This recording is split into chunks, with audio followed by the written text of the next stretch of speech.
Welcome back to Simply Bitcoin. We break down the news from Twitter, the daily fail, meme review, software releases, hardware releases, and the websites by plebes or plebs. Joining us today, very special guest. We've got the triple elite meme crew. We've got Jedi, we've got Rescale, we've got Shillscale, and we've got Wooderson. But first, we're going to the numbers. Let's do it, people. Number time. Sponsored by...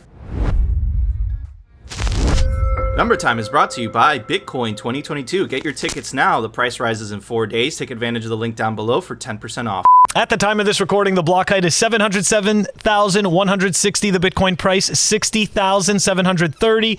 Chain rewrite days, 809. Total public Lightning capacity, 3,190.9. Sats per dollar or Moscow time, 1646. Blocks to the halvening, 132,840. Nico, we are at another all-time high on the public Lightning node capacity. So there's that. There's that. Did you see the massive candle down today, and it just bounced back up? That was that was so some crazy stuff. I had to buy that. I had no choice. I mean, I didn't catch the bottom of it, obviously, but like you had to, like, for me, like there was just no choice, you know? So if you believe what they say on Bitcoin Twitter, and I'm going to warn everyone to take this with a grain of salt, but apparently, I don't know how much you guys are going to believe this, but the Twitter grapevine, someone named @Bruce_Pullman, said a Scandinavian wealth fund has apparently just bought in excess of 5,000 Bitcoin. Been on a buying spree late last week and over weekend with target sub 59K. Finished this morning. Apparently obtained target, well-placed source, and actuarial consulting world. So I said take it with a grain of salt, but it's definitely some good hopium. That's some grade A opium right there that I just read. It is. It really is. I say hopium. I said opium. No, I mean hopium, guys. Hopium. I didn't mean opium. I didn't mean opium. That was a slip. I meant hopium. But that is some grade A hopium right there, Phil. I don't know how much you believe it, but that could explain the bounce. So I was connecting things that maybe they didn't have connections, and maybe that's why it bounced so quickly, because it bounced very quickly, dude. That usually doesn't do something like that. So it was strange. You know what? As soon as I saw that, it was very reminiscent of 2017. A lot of that erratic price action, right? Because there weren't as many players, so you would see these. I mean, obviously not those size of candles at the time, but that type of erratic price action. So, absolutely interesting stuff. Interesting stuff. We'll see what happens. Let's see how the end of the year, if the pattern follows or if we break from the pattern. Either way, it doesn't matter. If you're stacking sats, staying humble, then yeah. But anyways, Phil, it's time for the Daily Fail, sponsored by... Check them out, piratehash.com. Got the Genesis block poster, run the numbers, great collectibles. And if you want, go get yourself a Bitcoin board game. Check them out, piratehash.com. Okay, so NimzoBit tagged us in this, and very interesting. Okay, very interesting. All right, it's a rug pull. Okay, we're stepping away from the central bankers for a bit. We're going back to the rug pulls because, of course, they never stop. So we got to report them. Anyways, this is a very interesting one because this rug pull actually came from two ex-Goldman employees that started this DeFi project called Ondo. Now, okay, let's take a look at this tweet. Okay, how it started, how it's going.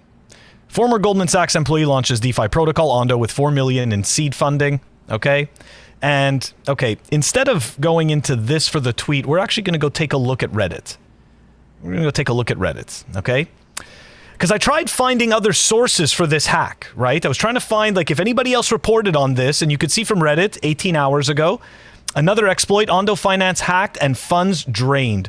Ondo the next one. It's a good one. Not bad wordplay. Anyways, DeFi exploits seem to be ramping up after Cream was hacked for the third time yesterday. Just now, Ondo finances seem to have been hacked. Ondo is a fixed yield farm strategy protocol. So here we go. We're taking a look at, obviously a group that, hey, we've been exploited or we've been rugged.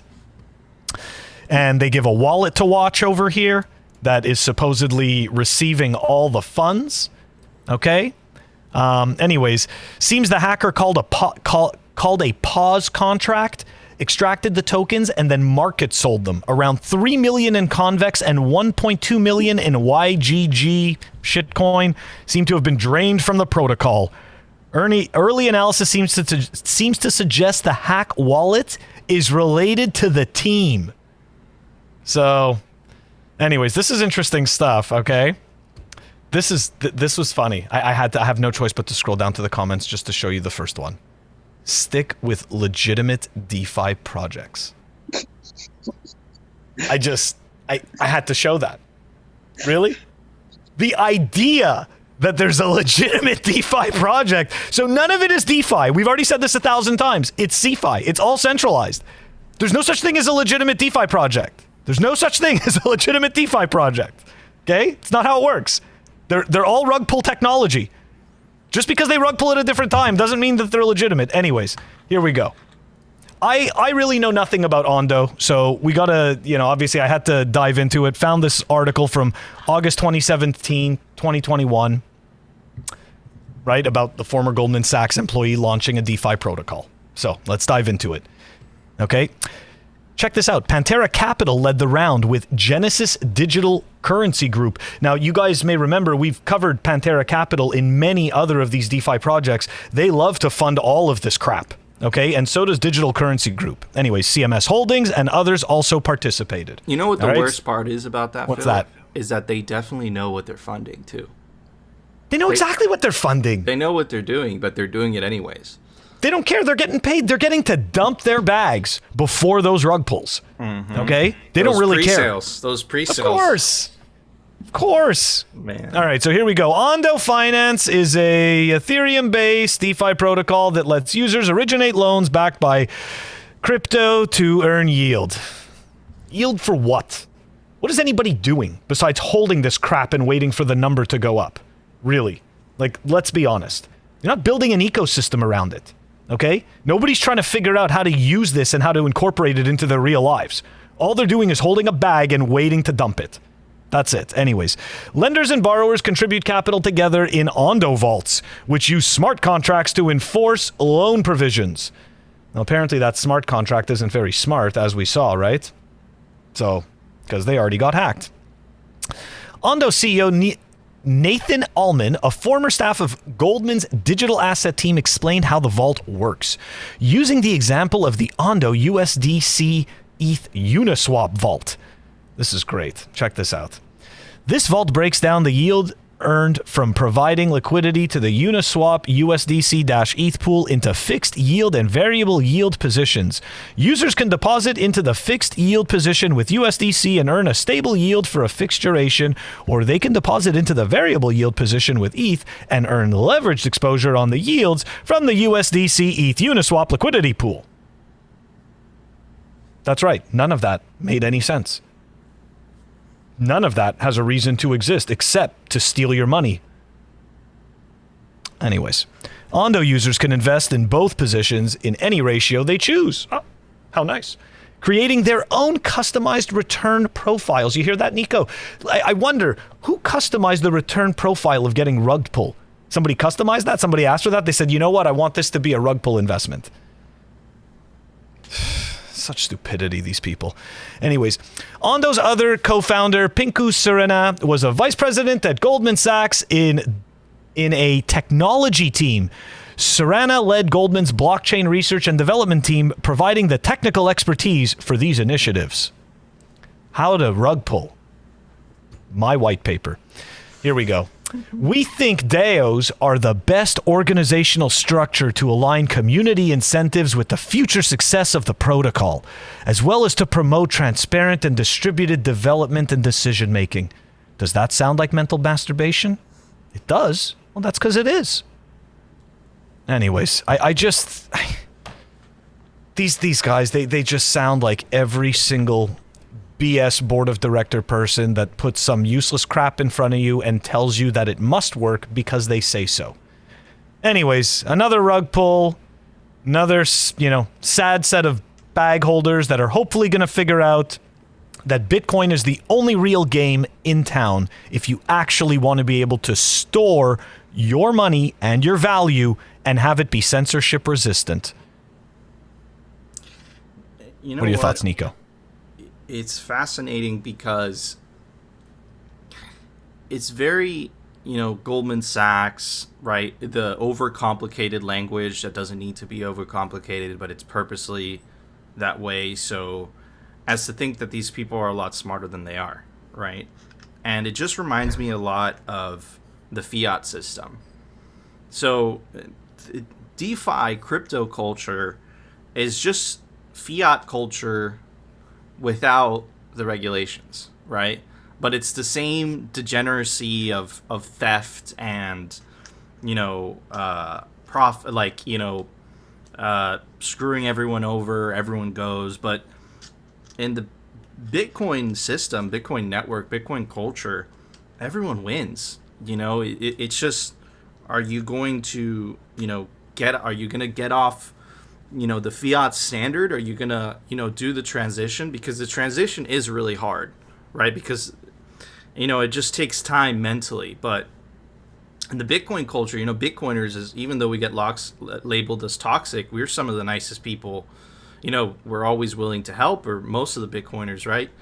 And there's just so much free information, and you just compare that to crypto culture, and it's just this giant degenerate casino, right? And it's such a shame because they get so much attention because of the false promises. But hopefully what I see every cycle is that every wave, every bull market wave, a percentage of those people, like 20%, they stay. And the people that stay always end up in Bitcoin, and they go Bitcoin only, right? And there's a reason for that, right? And then the people that do stay in crypto, they must be the founders.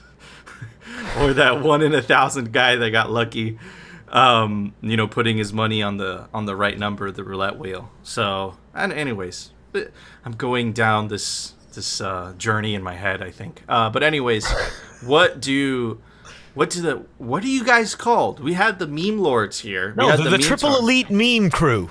The triple elite meme crew. What do you guys think? Regarding scammers, these people, they have no love. They're liars. They're schemers. They can't be trusted. And Satan influences them. Okay, they have. I love that take. I love the part that you said about not having any love, right? Yeah. Bitcoin is love, man. That's what it is. But anyways, Jedi, what are your thoughts? Oh, he's connecting to audio. Yeah, he's connecting to audio. Okay, give him a sec. I'll fix it. Okay. All right. So while he's connecting to audio, does Shill Scale? You have any thoughts? Yeah. I mean, for me, like DeFi is basically the re-centralization of finance.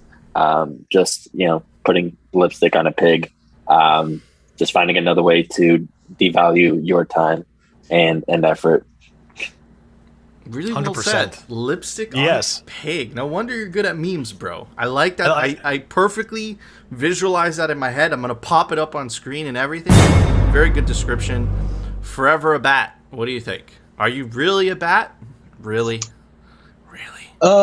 I'm just a huge Avenged Sevenfold fan, and we're called Death Bats, is what we're called. And the Forever a Bat, their original drummer was named Jimmy the Rev Sullivan. They called him the Reverend, so I'm forever a bat, for him. But as far as the DeFi and stuff goes, I just don't understand how anybody can ever be okay with 70% pre-mine and then proof of stake on top of that. That's legacy money all over again. That's 70%. They're the ones going to be making the money on the proof of stake and all this. It's a scam, and they take advantage of people that don't understand. Like me, I didn't understand. I had to come in and find some maxis that taught me, Absolutely. What do you think, Jedi? So wrap it up. I think that Binance, Cream Finance, these one of the most insecure in that whole space has got a whole lot of nerve to then like have this protocol that actually offers you 3 different rug pull styles. What would you like, hard, medium, or really hard? So yeah, it's where our job is to try to get people, clear the space out for people to be able to hear the truth as much as we can by memeing and letting people know that things like this are nothing but rug pulls. They're going to just keep rug pulling over and over again. Absolutely. And 100%. man, that was these memers, Phil. These memers are on point. Yeah. You know? And I actually just want to add to something that Wooderson or Forever a Bat said, right? Made a very good point. You've got the base layer, right, of ETH, which is a 70% pre-mine. And obviously they've been deathly trying to get proof of stake in there, And then on top of that, you've got quote unquote DeFi on top of it, right? So if you think about it, it's just scams cubed. It really is. Dude. It's a great pyramid scheme. Yep, it's just one big pyramid scheme. Absolutely. But anyways, Phil, it's time for the Daily Meme Review, sponsored by... The Meme Review is brought to you by Citadel 21. It's the best Bitcoin cultural zine. It's pure pleb signal. Get yourself a physical copy. There's only 1,000 made per volume. Get yourself one now at citadel21.com. All right, guys, the Meme Review, it's a special one because we have another meme house. This is the third meme house we brought on Simply Bitcoin. We've had the meme tards, the meme lords, and now the Triple Alliance Elite Meme People. I said it wrong, Phil. Do you want Triple Elite Meme Crew? Well, I'm just adding the crew, but it's the Triple Elite Memes. The Triple Elite Meme Crew. They're on the show today. We're gonna have a meme special. If you guys haven't seen a meme special before, how it works is Phil and I don't pick the memes. The Triple Elite Meme Crew pick the memes. And just to kind of highlight how important memes are in the information war that we're fighting right now, have no doubt we are in an information war. And unlike a kinetic war, which is a battle with bullets and guns, right, and death, an information war is much more subtle. It's kind of a battle for someone's mind, right? And this article by the Financial Times, which is really, part of the fiat establishment, really highlights, the effectiveness of memes, right? And check out the title of the article, "Let's all please stop calling dollars fiat money." And right below in the description it says, "Currencies are not memes that only have value because governments say they do." But that's absolutely what fiat currencies are, right? And that really shows, the effectiveness of these memes. So guys, keep going. And if you guys want to make an analogy, right? If tweets are bullets in this war, memes are freaking artillery, right? So, Jedi, do you want to start sharing the memes, bro? Only you can prevent being like Log Scale, because Log Scale is he has no values. He just shifts from value to value at whatever's convenient in the moment. He's an opportunist, a clout follower, and Satan is his daddy. So only you can prevent being like him. This is another rescale piece here. We're just going to go. We just say rescale from now on. Just say a rescale. That's good. Okay, rescale. YouTube is evil. It gets very offended by words. Amazing. It's ridiculous, to be honest. I swear. It's beta. It is. All right, so who's going to give the breakdown on this one? Shill Scale. Go ahead. I think Jedi pass it on to Shill Scale. Shill Scale, you want to say something? Yeah, so this one is actually kind of a microcosm of the sort of like creation point of the scale. We'll call it the scale movement that he had called it. So back in the early days of Twitter Spaces, log scale was new. I was pretty new on my other account. And then there was like a falling out between Logscale and someone else who was close to me. And I had heard about it.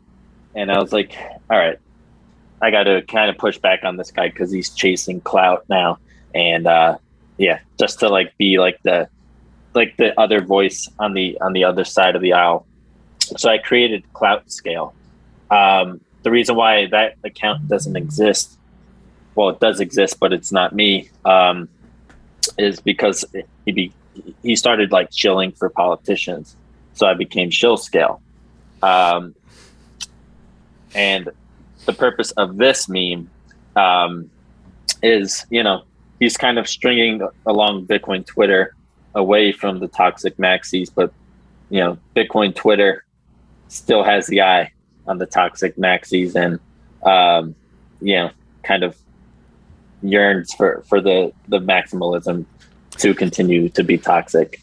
So I think, before we move on to the next one, I think, and just, so just to give you guys a little bit of context, right? So I really missed out that drama, but just to kind of give some context, right? Logscale kind of drifted away from what is important for Bitcoin, and he really became what is important for himself. Owie, Dieter Bob calls these people thirsty, right? So Logscale became thirsty, and I think he got caught up in the whole, I have 10,000 followers. I don't know how many followers you have on Twitter, and that obviously got to his head. Now, the reason that those people are so dangerous, really quick, Phil, because I know you have something to say, is, when shit hits the fan, those are the people that could be bought, right? And, you really have to separate who's in this for, the freedom revolution that, Bitcoin enables, and who's really in it for themselves. Because the people that are in it for themselves, unfortunately, those are the people that, governments or the powers that be are going to tap on the shoulder first, and they're going to say, hey, I'll give you a nice little fiat privilege or whatever you want to call it, in exchange for your soul. But these people have already sold their soul. So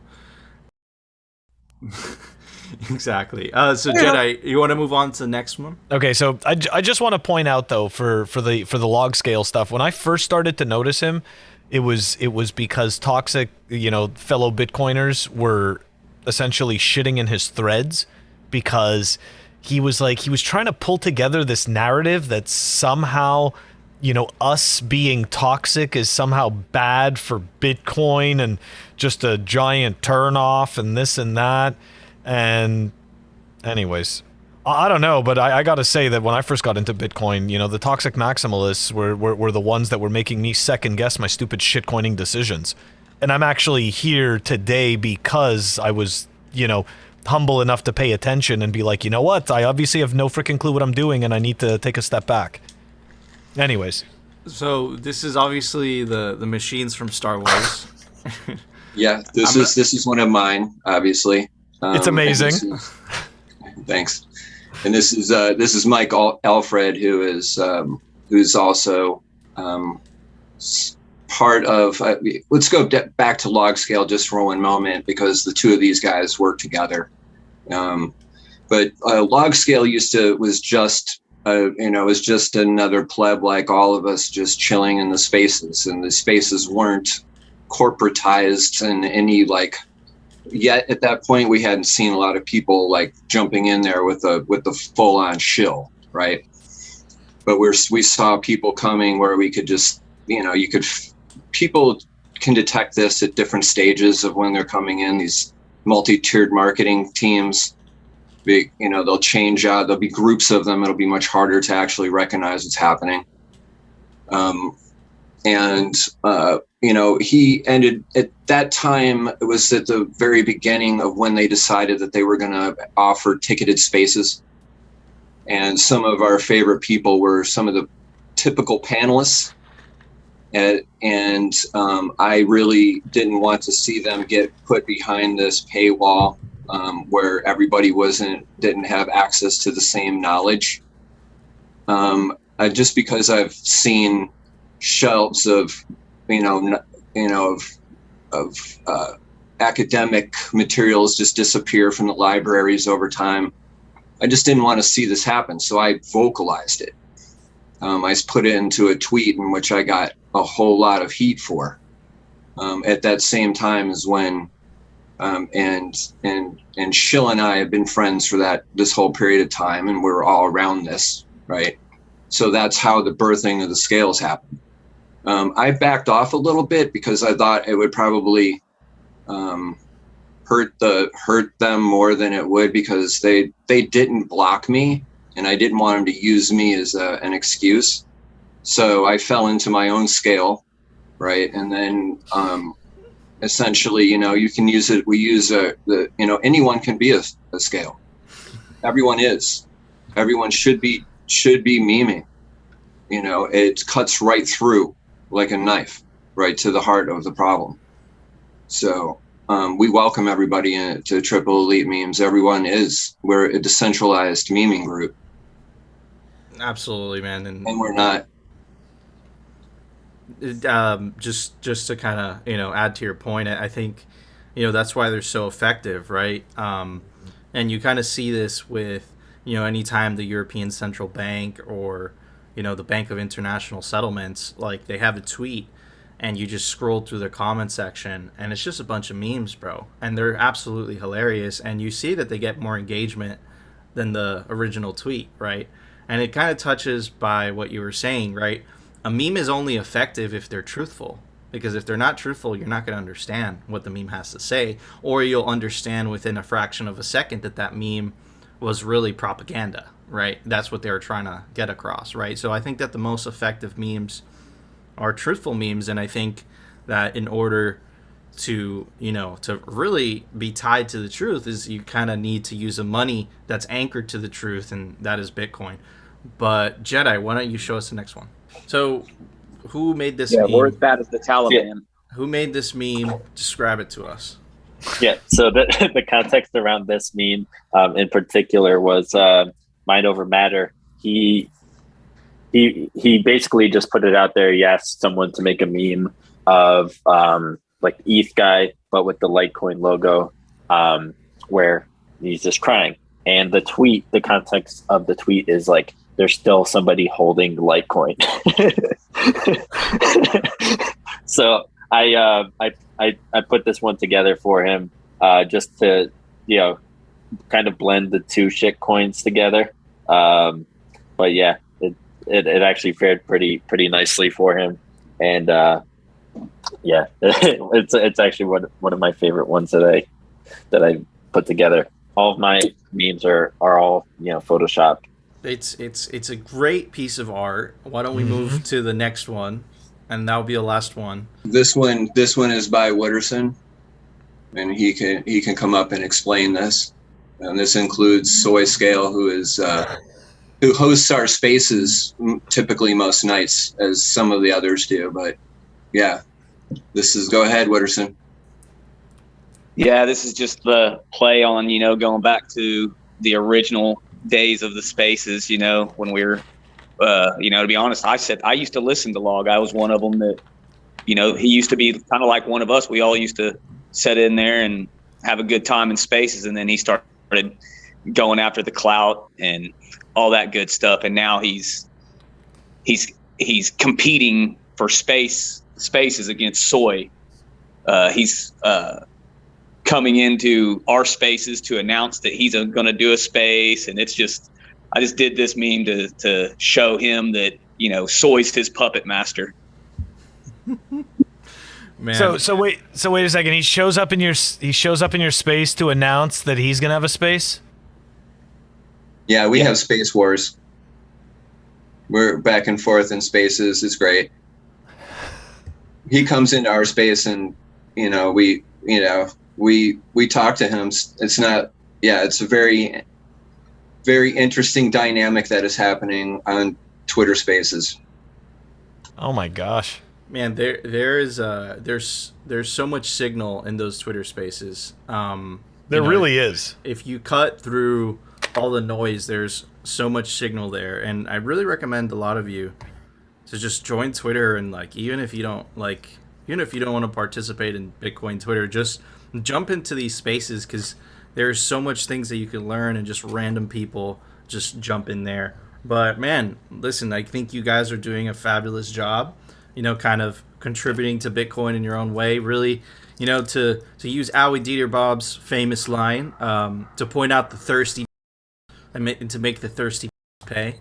And absolutely, and you guys are really funny about it as well, right? So for those memes, Phil, I'm gonna give it a very special score of 21 inches. Ooh. Yeah, it's like very nice. What about you? Very nice. All right, you know what? I think that this deserves a very special score, right? Because these are some great memes, and I am going with some shredded bills from the Fed. Ooh. That's right. All that hard work. Oh, yeah. All that value. Look at how it ends up. It ends up as dirty, a item that they sell. Fiat. Sorry? So would they do that with Bitcoin? No, they can't. They can't, but that's the great part, right? People kill each other and they suffer and all these problems, and look, they just pack it in a bag and they resell it to you. Shredded. Yeah. Jedi. Yay. What would you give those memes? I give them all a full bottle of suntan lotion because we're sunning our balls out there, and you're gonna need it, Oh man, it's good score. What about rescale? What would you give those memes?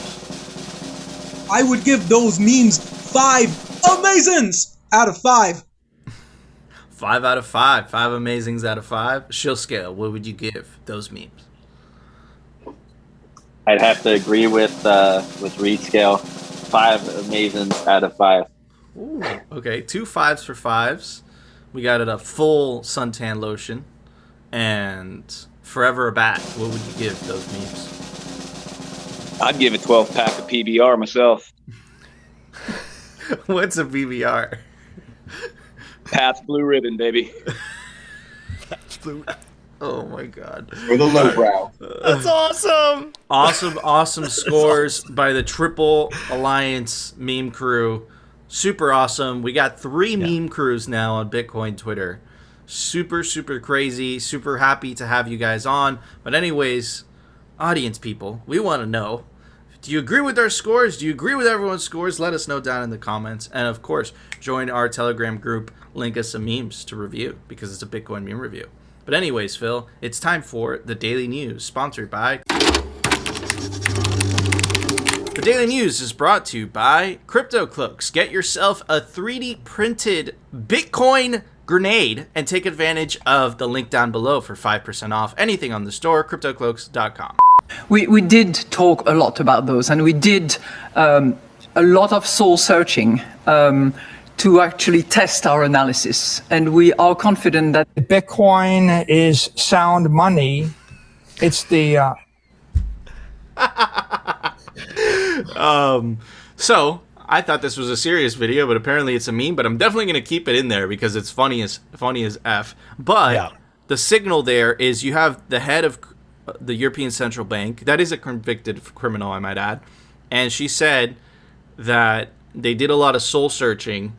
And through that soul searching, she came to the conclusion that inflation is not temporary because of the soul searching. Would just ignore the record amount of money printing. I think the gig is up, man. I think the gig is up, Phil. I don't think they could hide this anymore. But moving on. So you have the head of the European Central Bank saying these types of craziness, right?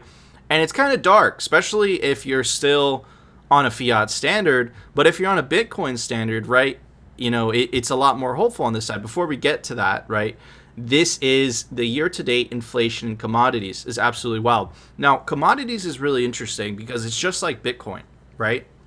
We always say on the show, like, if you want to know what's actually the actual inflation rate, really look at hard assets, right? You look at the price of real estate, right, just going up like crazy. You look at, you know, the price of Bitcoin, right, going up like crazy. And you look at commodities as well, right? These charts are absolutely crazy, right? You know, you have gas, you have menthol, you have propane, right, natural gas, all up like crazy. So again, is this the actual inflation rate? No, but you can kind of get an indication of how worthless fiat is becoming, right? Magnesium up 190%, soda ash 166%, right? And everything is up double digits, which is really, really indicative, right? Because again, when inflation happens, you kind of start to see these signs, right? There's this famous picture in Venezuela of like they put a picture side to side of like, this pile of cash will buy you one chicken, right? And this is what happens. And at the end of the day, right, it's just paper money, right? And I was talking about the hopeful side, right? And the hopeful side is this, right? One of the poorest countries on planet Earth, right, is buying the dip. And not only are they buying the dip, now they own 1,120 Bitcoin, right? And this comes after, and we covered this yesterday, President Bukele said he bought the dip on Twitter, which was absolutely hilarious. So you have the old legacy fiat countries pressing that P button, money printer go burr, right? And you have the insanity of Christine Lagarde saying, she did some soul searching, and through that soul searching, right, this is just excuse after excuse after excuse. You had Powell the other week saying that the inflation, to quote him, is frustrating, right? So just put that together. These are, look, at the end of the day, you can make fun of Powell, you can make fun of Christine Lagarde, but these people are educated, right? And if that's the best excuse that they can come up with, right, you could kind of surmise where this is going. Now, if you've been a subscriber to this channel for a long time, this wouldn't come to us as a surprise to you, because we've actually been telling you this inflation thing was going to happen since January of this year. We've been on point about it, right? But if you've been listening to the mainstream media, they've just been so catastrophically wrong. And the reason they've been so catastrophically wrong is because they're getting their information from people that are doing soul searching, rather than people that are actually telling you the truth, that the amount of money printing that we're doing, we show you the M1 chart, the Fed asset sheet, day in, day out on the show, just to hammer in the point that this is a historic amount of money printing that has never been tried before, right? But if you look at history, right, this only ends one way, right? And, it's not only us saying it. You have Jack Dorsey going on Twitter. He got a lot of flack for this, saying hyperinflation coming soon. So do we know it's coming? We don't have, we don't know the future, of course, right? But if you look at the signs, they're really scary, right? And they paint one picture, right? And just tie that up with the behavior of these central bankers. They're getting to the point where their excuses are just absolutely hilarious. Phil? I essentially what there is right now is there's a battle, right? There is the battle of essentially when does enough people wake up and the trust completely erodes in the system? And on the other end of this, there's the central bankers hitting the P button as quickly as they can. So essentially, there's this tension between the amount of time it's going to take for people to figure things out and how much they can possibly print and steal before the jig is up. Because really, that's what it is. With every dollar that they print, it's theft. That's exactly what it is. When they go and they buy back assets, they are buying assets that people put real time and energy into, okay? And they're buying it for free. They're buying it for less than free, if that's even possible. But anyways, that's my take on this thing. Guys, what about you? What do you guys think?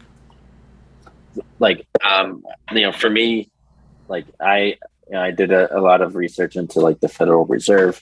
I actually have an article on Bitcoin Magazine coming out soon about its like a little bit of like the background of, behind its creation, some of the people and the events behind it. Really, the Federal Reserve System is here to take blame away from the bankers and put it onto the taxpayers. And that was its initial, mission, so to speak, aside from, eliminating competition. But, 1971 was the official decoupling off of the gold standard. And with that, gave them the leeway to print money, at enormous lengths. And then any sort of cataclysm would be then blamed on the taxpayer, and the taxpayers would have to bail out the banks, which was the case in '08.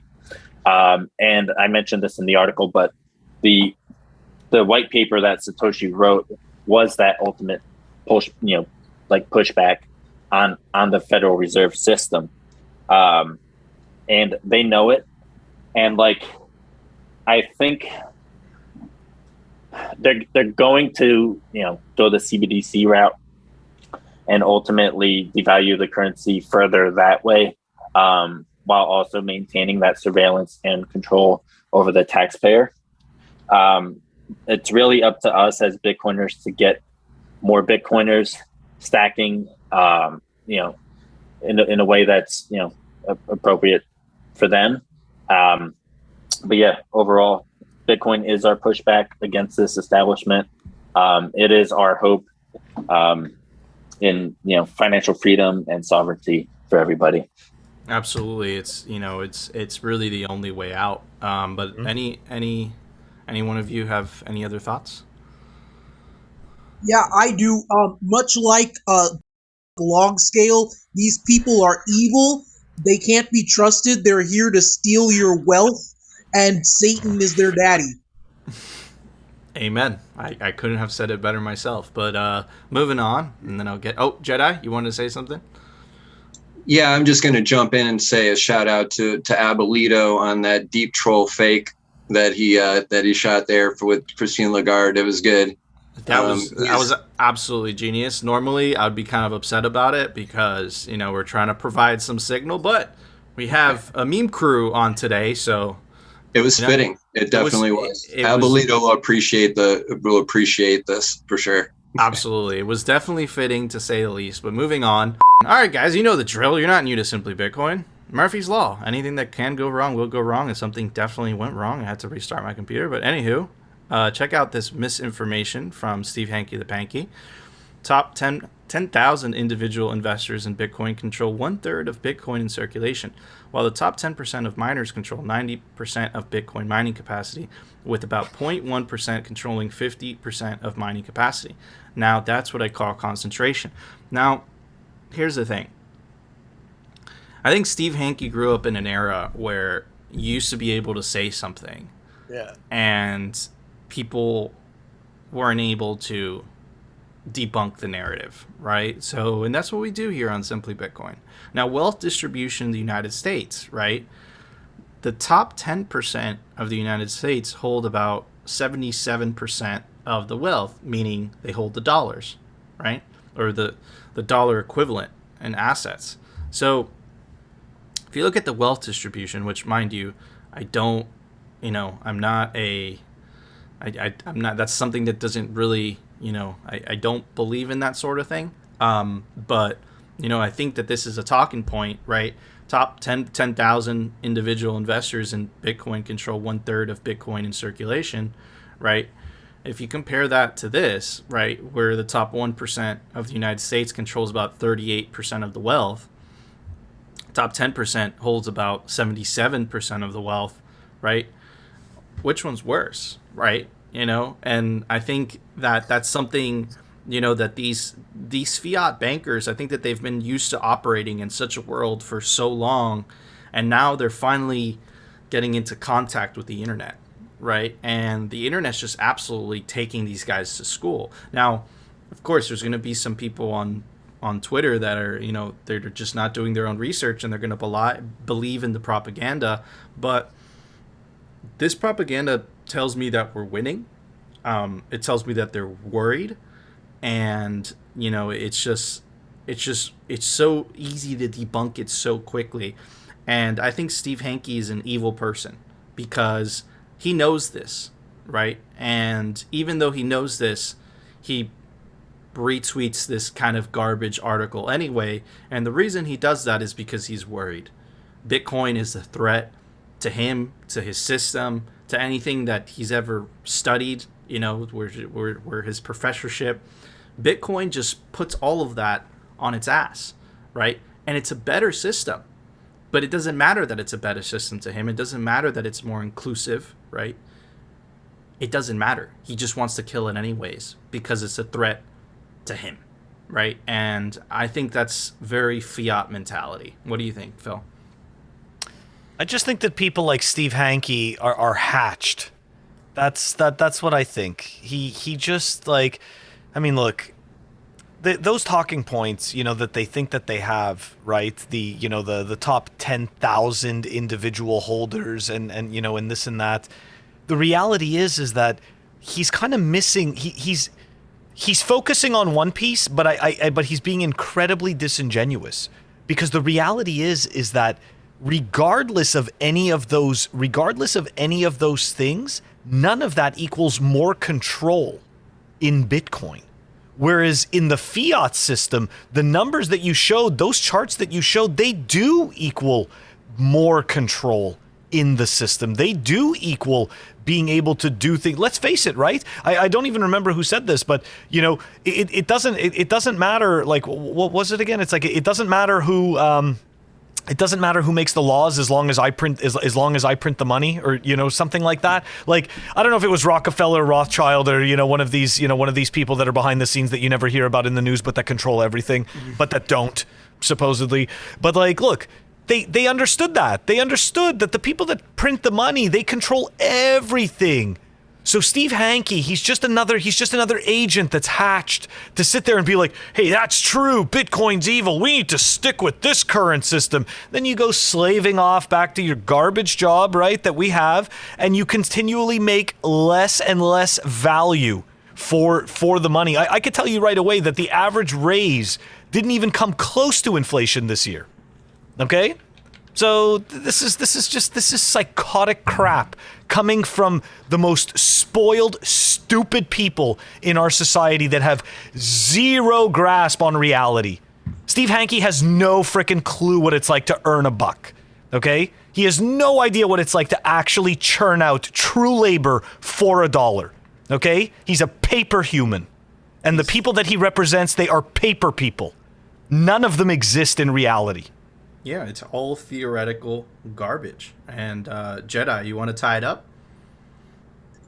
Yeah, I think the fiat bros are starting to get scared now, because they essentially have fucked the system so good, and they're still in it. They haven't exited the system themselves, and it is just this. It's repetitive, cyclical sickness that keeps happening, that just keeps liquidating people until there's nothing left, until people are just forced to Bitcoin, and that's, you know, unfortunate. Hopefully it's sooner than later. Absolutely, man. We have a chance to break the cycle. And you know, our way out is Bitcoin. Absolutely. But anyways, Phil, there was a software release today. Why don't you tell everybody about it? Software releases. All right, everyone. We've got Elements version 0.21.0. It is down below in the show notes. Check it out. Awesome. Thank you, Phil. All right, guys, that was our show. I apologize about the mic. I know it's been cutting out. I tried to speak quieter today, but don't worry. I got a new one. And on tomorrow's episode, you guys, the sound should be okay. So we apologize for the last 2 days. We are aware of it. That being said, I want to give a shout out to our awesome guests. They are the Triple Elite Alliance meme crew. Unfortunately, a lot of them dropped out. But you can definitely give them a follow. We'll have all the links to all their Twitters down below. Of course, I need to give a shout out to Jedi, the one that made it happen. So thanks, Jedi, for coming on. But anyways, guys, that was our show. If you enjoyed the show, you know what to do. Smash that like button. And of course, if you want to continue hearing the catastrophic fails and the Bitcoin news from the Fleet perspective, definitely consider subscribing. And we'll see you tomorrow, guys, for another episode of Simply Bitcoin. The central bankers are scared, and we know it.